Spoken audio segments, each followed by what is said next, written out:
Hi, everybody. Welcome to season 3 of The Rising. So last season, we talked a lot about suffering and grief. And this season, we are reclaiming our joy.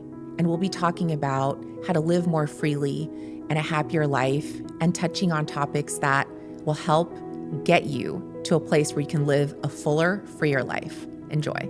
So this season, we're going to focus on reclaiming our joy and freeing ourselves of the guilt to live and find ways of enjoyment again. So we're going to be focusing on that this season. We suffered enough in season 2. We started with the LA fires. We went through divorce. We touched on death, illness. So now it's really time to enjoy life. I'm really glad we're talking about this because you can have all the money in the world, you can have all the things, all the success, everything, but if you don't have joy, like what's the point? And so I'm really, really glad that we're focusing in on this in season 3 because to me, it is the most important part of life to have joy with your partner, with your kids, with your friends. If you have all these things but don't have joy, why even do it, you know? Absolutely. People don't realize that joy is actually our birthright, and we need to embrace that. Joy is actually the pathway to healing, and it's a way for us to honor our journey of what we've been through.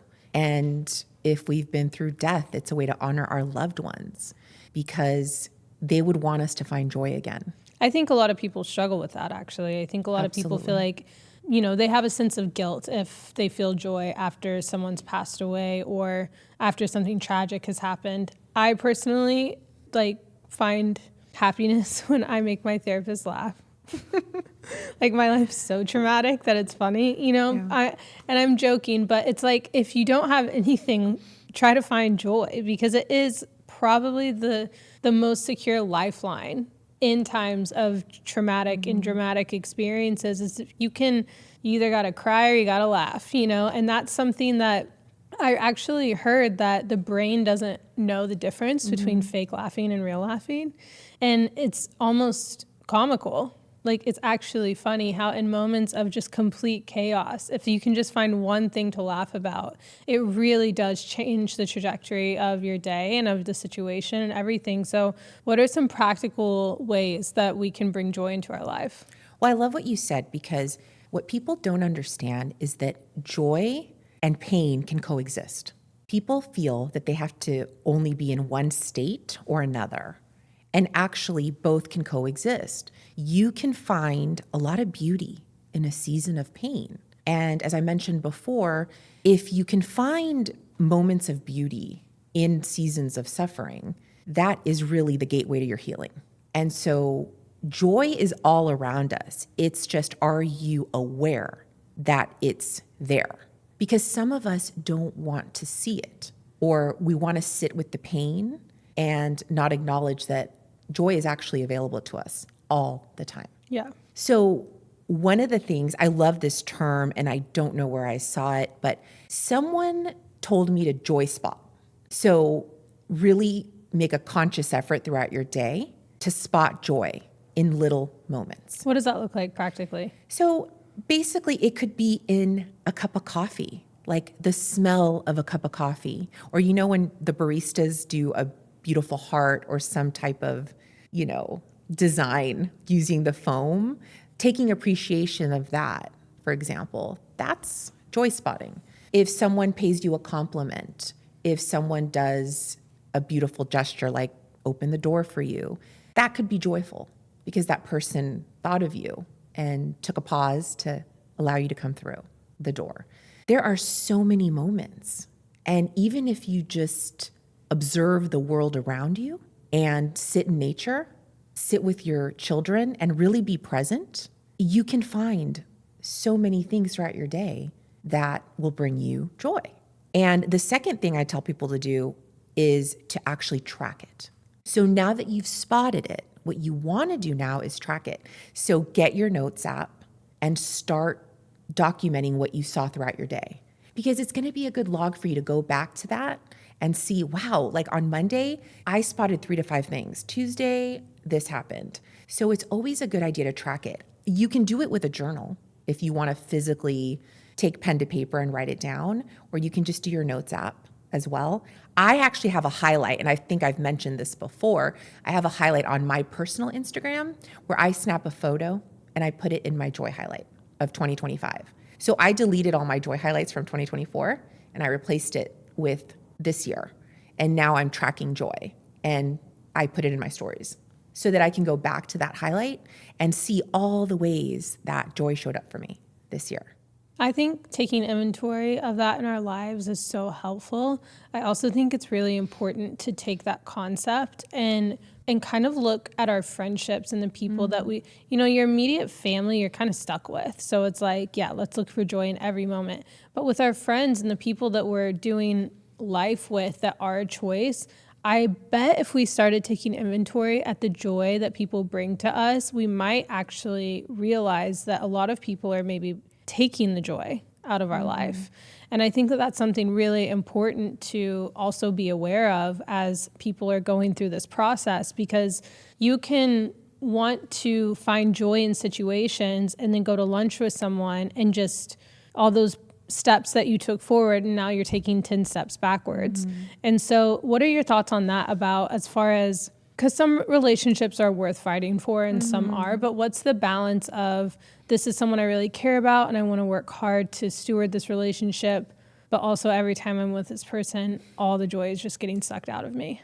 Well, yes, you have to protect your energy and you can't allow someone to steal your joy. And nobody has that power. You really can control that.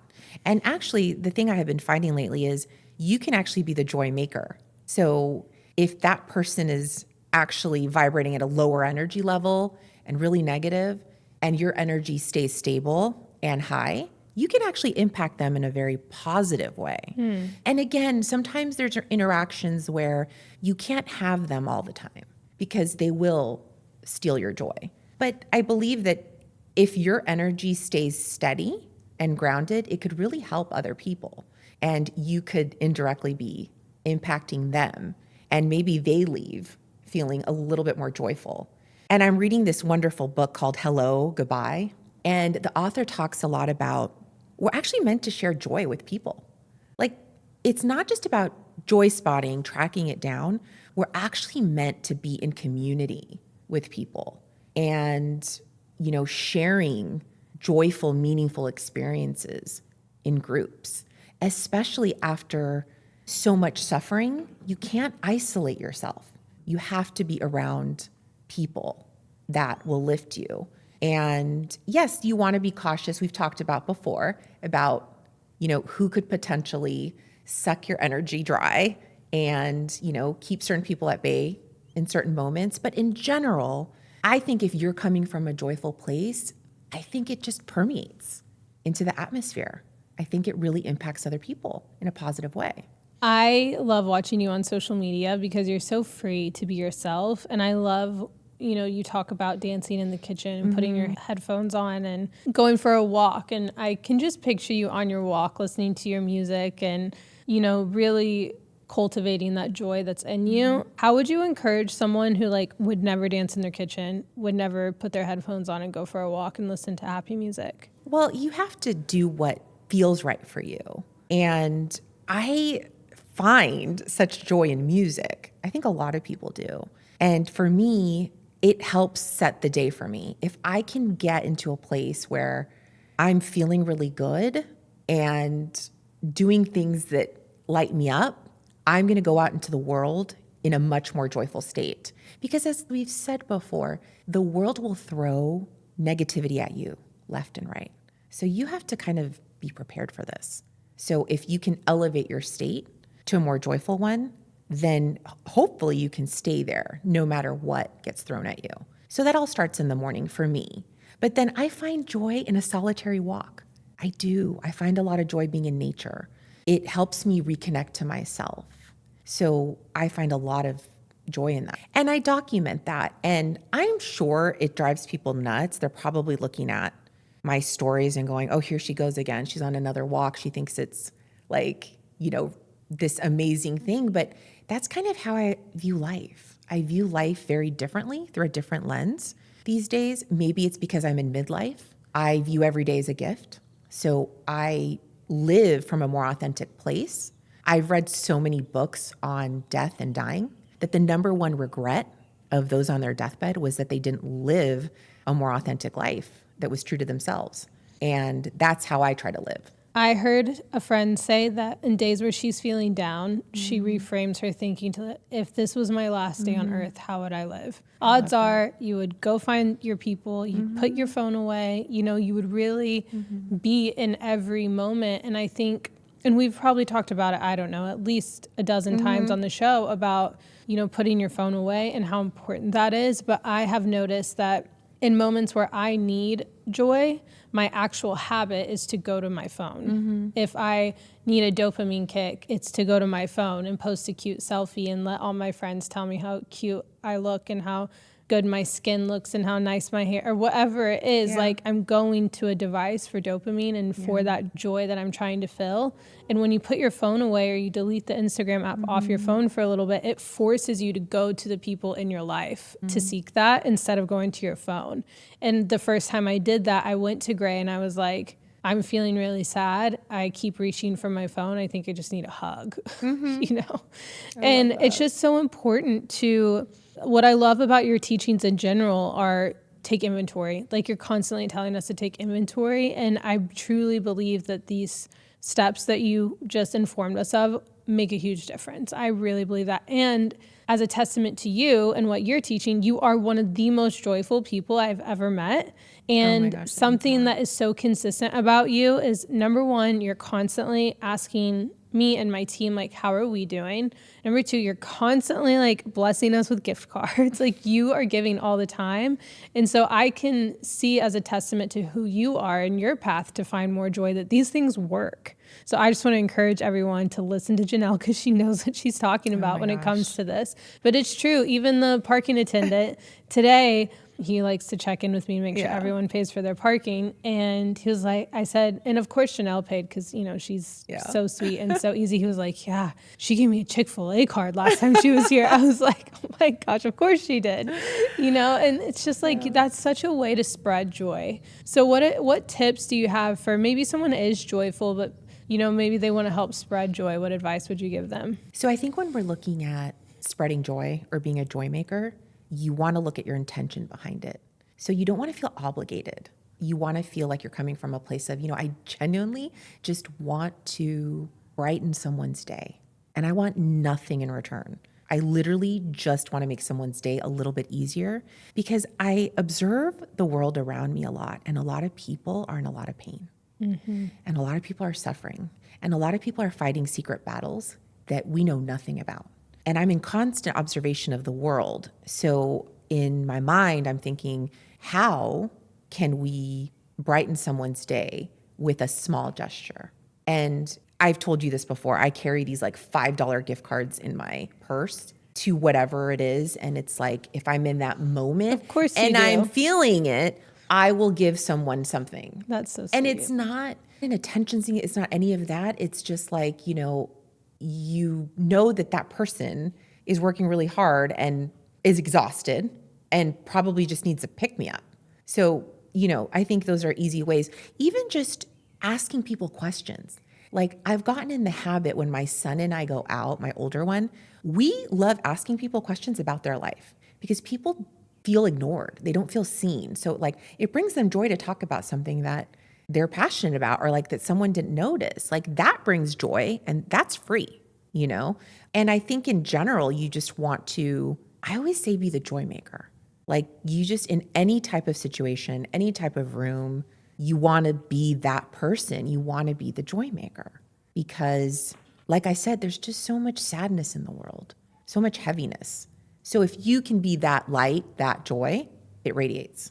So we are joy spotting, taking inventory, spreading the joy, putting our phones away. You don't have to post every happy moment. And you don't. I think when you take the pressure off of that, are sacred. You enjoy, moments are meant to be sacred. And even everyday moments, like you were talking about your coffee and stuff like that. It's like when you really do put your phone away and you're like in it to enjoy it, it brings new meaning. You know what not new meaning, but I think it just has more impact. It does. But it's so funny about the phone. I've also had to embrace that this is the era we're in. Totally. So there are moments where I disconnect, and then there's moments where I'm like, okay, like take that photo and put it in your story because it obviously means something to you, and add it to your highlight. I don't post everything, but there are moments where I'm like, I want that coffee. Wow, he just did such a great design. Click, and then I post it because it just brought me a lot of joy in that moment. And there are moments that are sacred that I don't post because that's between me and whatever that moment was, or that person or situation, and that's mine. And I get to hold it in my secret joy file. The one last thing I will say is I don't even know where it is right now. I bought a joy stone and I keep it in my purse. And anytime I'm digging through my bottomless pit and I see this, it's a good reminder for me to get back on track and find joy again if I have forgotten. So I love this. And, I found it at like a Catholic store, but I'm sure they're everywhere. I'm sure you can find some on Amazon, but, getting a joy rock or stone or something, or even just a crystal that reminds you anytime you pick it up that at this moment, you need to find joy throughout your day. It's a good reminder. So yeah, joy spotting, journaling it, and really freeing yourself of the guilt, permitting yourself to feel joy. Yeah. And just constantly reminding yourself, like, this is my birthright. I am here on this earth to live a more joyful life. So that's the call. We have to do this every single day. So thank you for joining us today. I hope today and every day you take the time to notice all the joyful moments around you and jot them down. We'll see you next week on The Rising.